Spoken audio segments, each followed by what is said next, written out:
They call it the bottom of the world.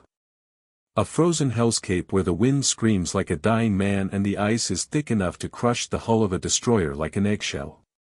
Most people look at the map of Antarctica and see a white void. A blank slate. A place for penguins and scientists. But I know what is really down there. I know why the maps are empty.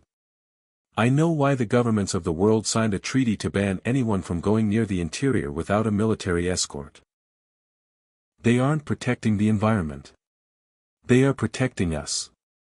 Or maybe, they are protecting what lives beneath the ice from being disturbed again. My name is Master Chief Petty Officer Frank Callahan, United States Navy, retired. But in the winter of 1946, I was just a 22-year-old radioman second class aboard the aircraft carrier USS Philippine Sea. I was part of Task Force 68. The history books call it Operation Highjump. They tell you it was a scientific expedition. They tell you Admiral Richard E. Byrd took 4,700 men, 13 ships, and 33 aircraft to the Antarctic just to map the coastline and test cold weather equipment. That is a lie. You don't take a fleet of warships, a submarine, and enough munitions to level a small country on a mapping mission. You don't equip scientific aircraft with JATO rockets for short takeoffs unless you are expecting to run. We weren't explorers. We were an invasion force. We were hunting something. And God help us, we found it. I have held my tongue for 60 years. I have watched the men I served with drink themselves to death or put pistols in their mouths because they couldn't handle the memories. I have sat in VA hospitals and listened to the lies they tell the public. But I am dying now. The doctors say my heart is giving out. I don't have much time left, and the non-disclosure agreement they made me sign in 1947 doesn't scare me anymore. What are they going to do? Kill a dead man? The world needs to know the truth about the lost squadron.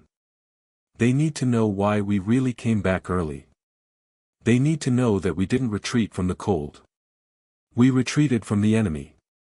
This is the log of the final transmission of Lieutenant Commander David Bunger, pilot of the PBM Mariner designated George I. This is the story of the day the ice opened up and showed us hell. It was January 1947. The Antarctic summer, which is a joke, because it was still 30 degrees below zero. The sea was black and churned like boiling oil. The Philippine Sea was cutting through the pack ice, the hull groaning under the pressure. I was on duty in the radio room, a small steel box filled with the smell of ozone, stale coffee, and cigarette smoke. My job was to monitor the frequencies for the patrol planes we sent out daily to scout the interior. It was a boring job, mostly. Just hours of static and routine check-ins. George 1 to base, sector clear, visibility unlimited. Over and over again. We were mapping a sector called the Bunger Hills. It was supposed to be nothing but ice shelf and rock. But the brass was obsessed with it. Admiral Byrd spent hours in the Combat Information Center, staring at the charts of that specific sector. He looked worried. I had seen combat in the Pacific.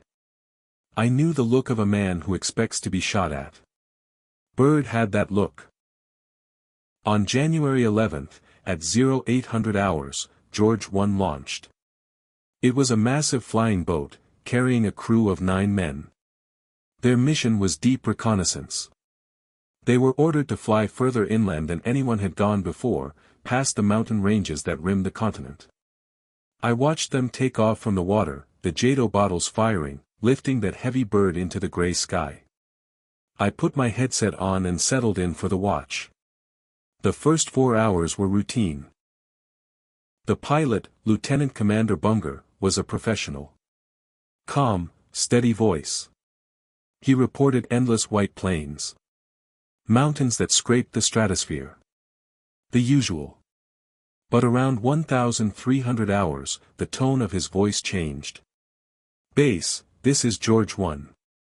We are experiencing magnetic anomalies. My compass is spinning like a top.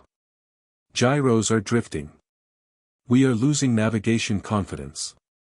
I keyed the mic. George 1, this is base. Copy that. What is your visual? Over. There was a pause. A long pause. Then, Bunger came back, and his voice was tight. Base, visual is, confusing. The ice is gone. I repeat, the ice is gone. We are flying over, it looks like land. Brown land. There are lakes. The water is, green. Over. I looked at the other radioman, Smitty. He raised an eyebrow. Green water? At the South Pole? Is he hypoxic? I asked him to check his oxygen. Oxygen is green. We are all lucid, base. I'm telling you, there is an oasis down here. It's a valley between the mountains. No snow. I see. I see steam rising. It looks like geothermal vents. The temperature gauge on the hull is rising. Ambient air temp is 40 degrees Fahrenheit. Base, it's warm down here. The door to the radio room burst open. It was the XO. He had been listening on the bridge. Give me that headset, he barked. He pressed the cans to his ears, his face grim. George 1, this is command, the XO said. Do not engage. Maintain altitude. Get photos and RTB immediately. Do you copy? Bunger responded, Wilco, command. We are banking for a photo run. It's massive. There is something in the center of the valley. It looks like, structure. Artificial structure. Not ice. It looks like black stone. Massive obelisks. God, it looks like a city. The room went dead silent. A city? In Antarctica? We all leaned in, straining to hear the static-filled voice from the headset. Base, we are dropping altitude to get a better look. There is no movement. It looks abandoned. Wait. My radar is painting something. I have a contact. Fast mover. 12 o'clock high. The XO shouted that he was the only aircraft in the sector. Negative. I have visual. It's not an aircraft. It's saucer-shaped. No wings. No props. It's hovering. It's just hanging there in the air. Metallic. Reflective. It's diving. Evasive maneuvers. Hang on. The radio erupted into chaos. We heard the roar of the PBM's engine screaming as Bunger pushed the throttles to the wall. We heard men shouting in the background. Tools falling. And underneath it all, a sound. It wasn't a siren. It wasn't an engine. It was a hum. A low-frequency vibration that seemed to cut through the radio waves and drill directly into my skull. It sounded like a swarm of angry hornets the size of helicopters. They are attacking. They are attacking. Bunger screamed. I have no control. The stick is dead. Electronics are fried. We are going down. Mayday. Mayday. This is George 1, we are going down in the valley. Coordinates. Tell my Wi-Fi. The transmission cut. Just dead air.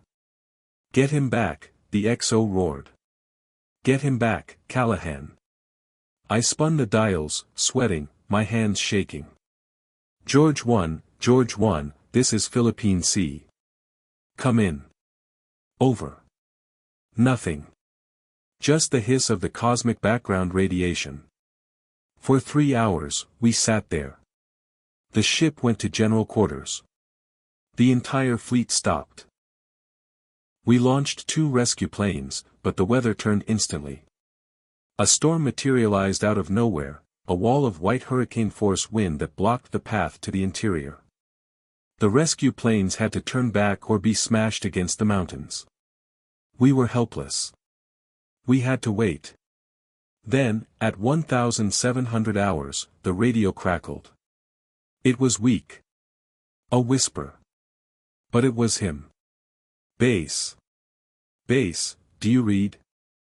I yelled back that I read him. We are, down. Hard landing. Starboard wing is sheared off. Radioman is dead. Co-pilot is, broken. We are in the valley. The heat, it's stifling. It smells like sulfur. And ozone. The XO grabbed the mic and asked if they could set up a perimeter. Perimeter? Bunger laughed. It was a manic, broken laugh. There is no perimeter. They are watching us. The saucer, it landed. But it wasn't alone.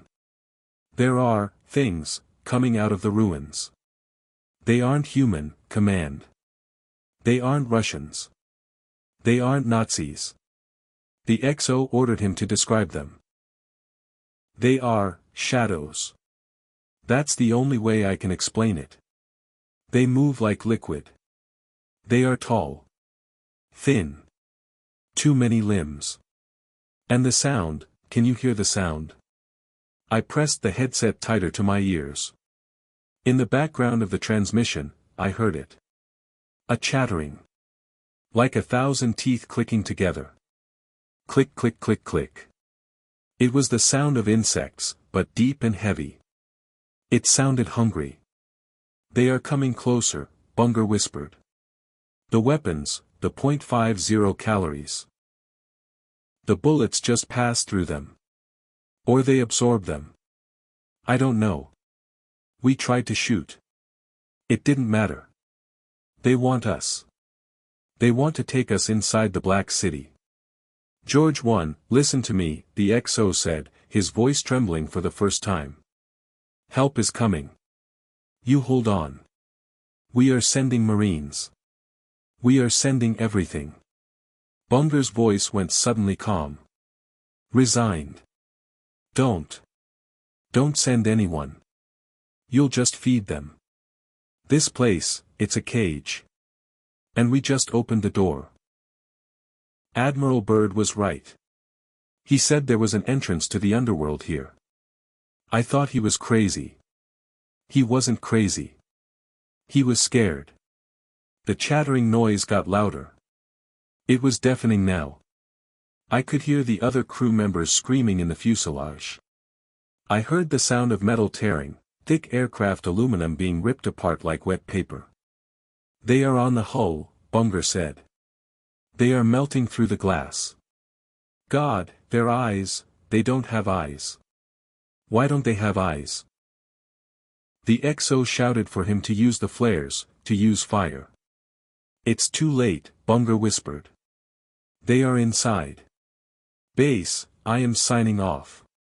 Do not come looking for us. Seal the sector. Bomb it. Bomb it until the ice covers it all again. Forget we ever exist.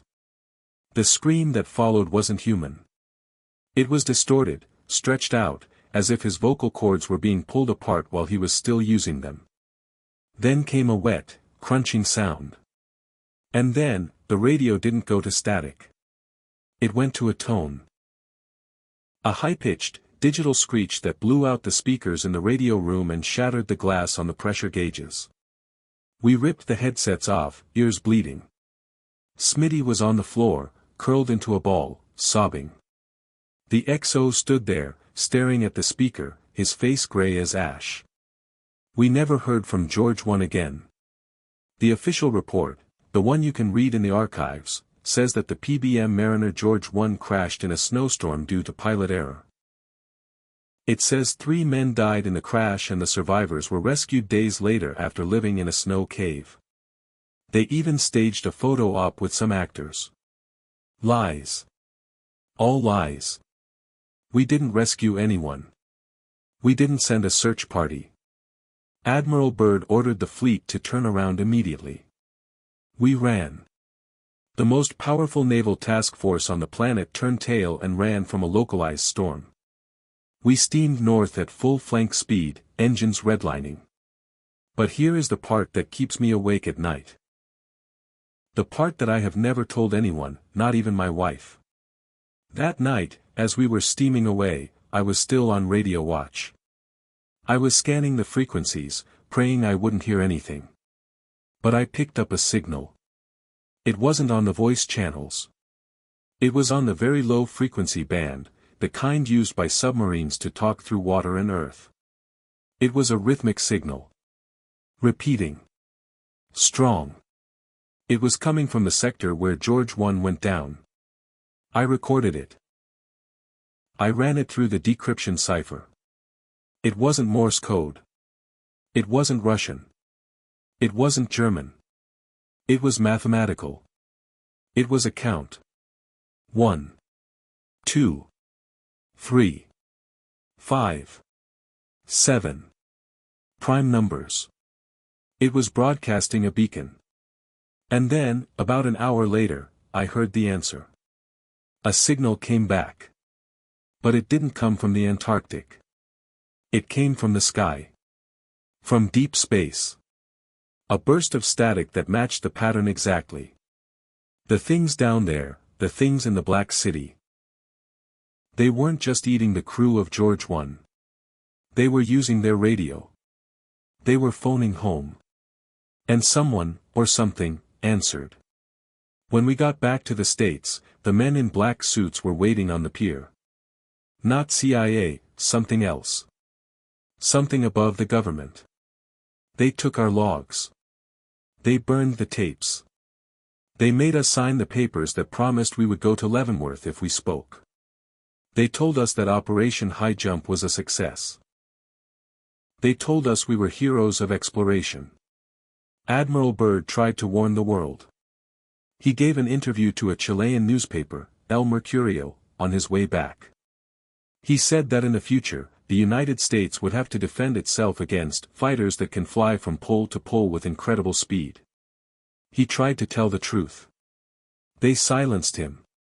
They put him in a mental institution for a while, drugged him up, discredited him. He died a broken man. But I know what I heard. I know that beneath the ice of Antarctica, there is no frozen wasteland. There is a lush, warm hell.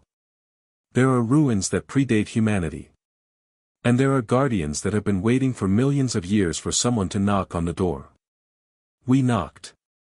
And now, every time I hear about climate change, melting the ice caps, every time I hear about a new crack in the Antarctic shelf, I don't worry about rising sea levels. I don't worry about the weather. I worry about what is going to wake up when the roof melts off its cage. I worry about the chattering sound.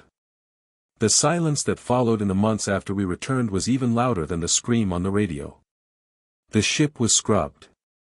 Physically scrubbed. Teams of men in hazmat suits went into the radio room and dismantled the equipment we had used. They told us it was radiation contamination from a leak. But Geiger counters don't lie, and mine never ticked above background levels. They were removing the memory of the event. They separated the crew of the Philippine Sea. We were transferred to different stations, different fleets. Smitty, the kid who sat next to me, was sent to a naval hospital in Bethesda.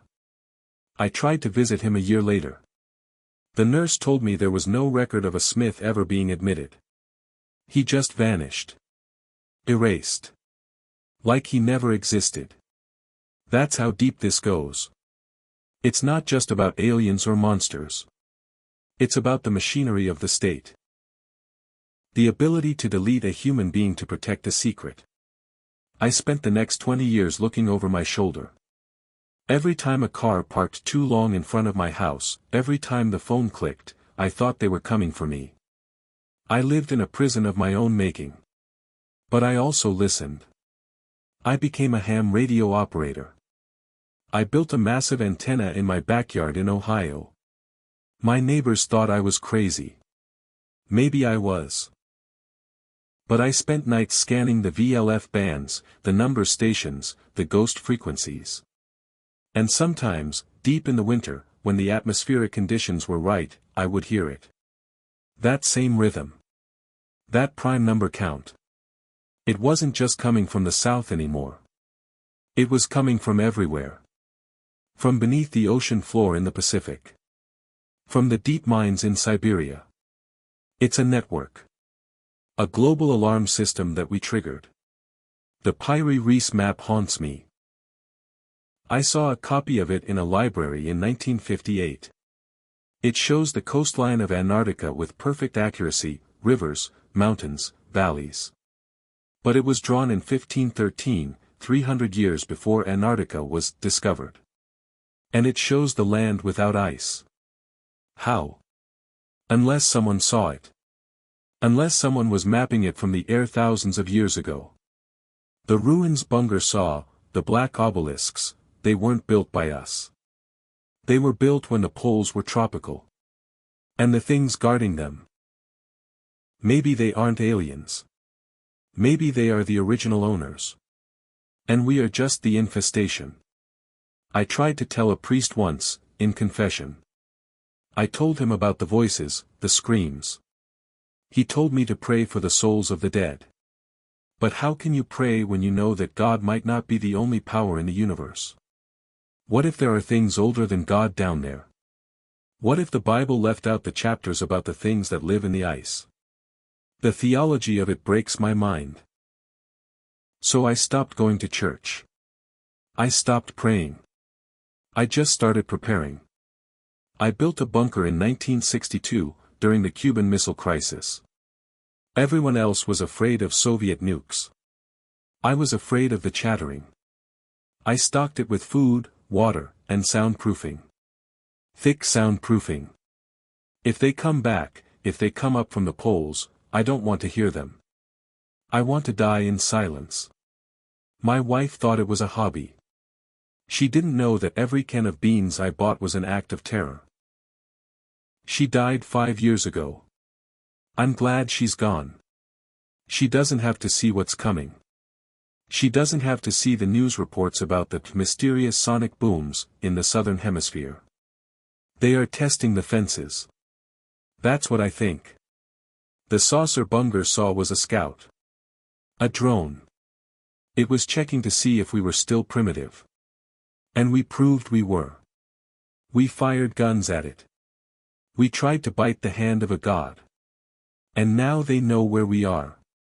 They know we are hostile. And they are waiting for the ice to thin just a little bit more. I am looking at the photo of the George I crew right now. It's a grainy black and white picture taken on the flight deck before launch. They look so young. Smiling. Bunger has his arm around his co-pilot. They had no idea that in 6 hours, they would be flying into the mouth of madness. I keep this photo next to my bed. It's my penance. I failed them. I was the last human voice they heard, and I couldn't save them. I couldn't even offer them comfort. All I did was record their screams. This tape is nearly out. The reel is spinning empty. I can feel my chest tightening again. The pain is sharp today. It won't be long now. When they find my body, they'll call it natural causes. They'll bury me with military honors. They'll fold the flag and hand it to my niece. They'll play taps. And nobody will know that the man in the coffin was trembling until the very last second. To whoever finds this. Do not let my story die. Copy this tape. Spread it. Put it on the internet, or whatever you call it now. Make sure the world knows that the bottom of the map isn't empty. It's full. And it's watching us. The Antarctic Treaty expires in 2048. They say they will renegotiate it. But I don't think we will make it to 2048. I think the landlord is coming to collect the rent before then. If you are a soldier, or a sailor, or a pilot, if you are ever ordered to go south of the 60th parallel, refuse. Go to the brig. Go to prison. It's better than the alternative. It's better than the green water. It's better than the city of shadows. I am going to turn off the machine now. I am going to pour a glass of scotch. And I am going to sit in the dark and wait for the silence to take me. Goodbye. And good luck. You're going to need it. This is Frank Callahan. Task Force 68. Signing off for the final time.